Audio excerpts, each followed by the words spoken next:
These are the men and women of Beaver Valley, the bravest of the brave. They fought fearlessly for their country, their city, their community, and for the ideals we share as Americans.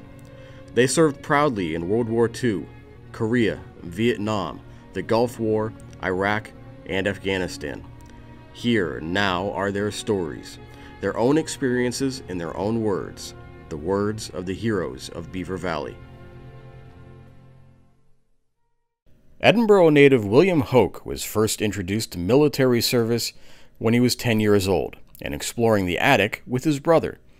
Upon opening an old steamer trunk, they found some items that belonged to his mother. And inside was a whole plethora of Nazi flags, Nazi helmets, German Lugers from the mid-1940s. I knew nothing about my mother's history. Hoch's mother, Ellen, served as a nurse with the 51st Evacuation Hospital during World War II. In the summer of 1980, during his junior year of dental school at the University of Pittsburgh, Hoch decided to join the Navy. So how did I come to join the Navy? Well, two things. I needed a job.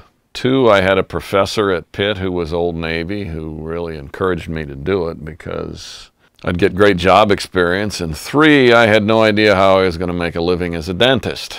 Navy offered me a career, a job, a great opportunity, and I took it. Upon graduation from dental school, he was activated and sent to San Diego before joining the crew of the USS Ranger. In July 1983, he departed on the aircraft carrier and would live on it for the next 2 years. We had collisions with other ships. We had 3 typhoons.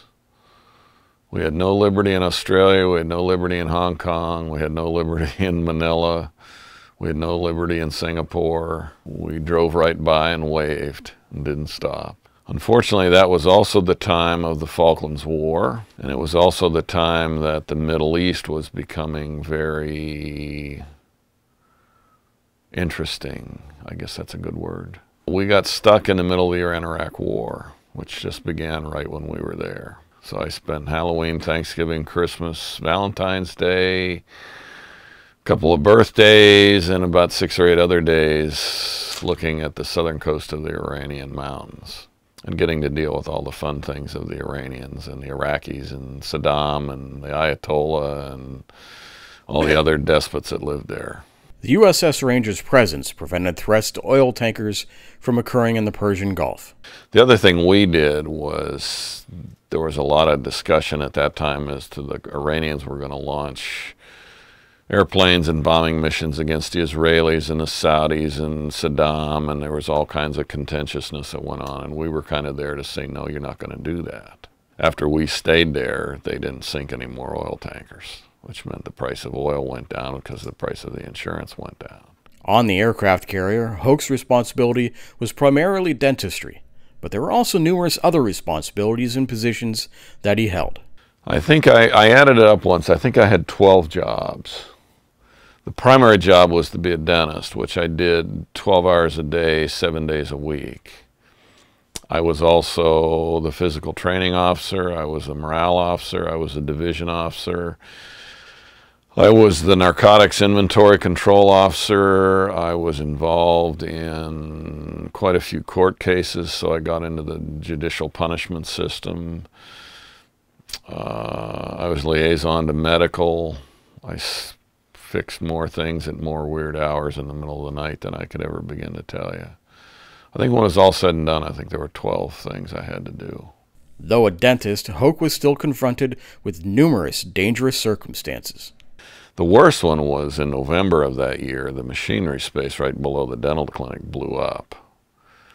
I was fixing a kid's teeth, and suddenly we had 12 or 8 or 10 dead guys right outside my door. Well, the problem is the roof of the machinery room was the floor of the dental clinic. It's not a good place to be. Fuel oil explodes and it creates carbon monoxide. If you put this room, fill this room with carbon monoxide, we're all dead. So I was that close to being dead. Hoch's experience in the Navy provided him with plenty of training.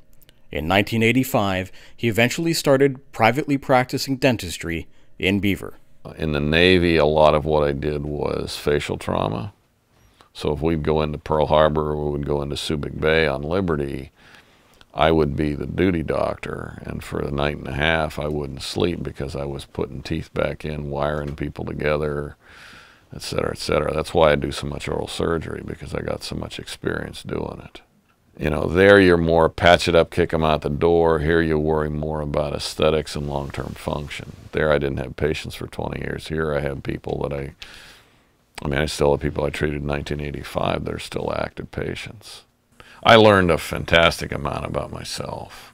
Learned some dentistry, but I learned, you know, when you're literally on fire 50 miles from Iran and you're 6,000 miles from home, you learn a lot.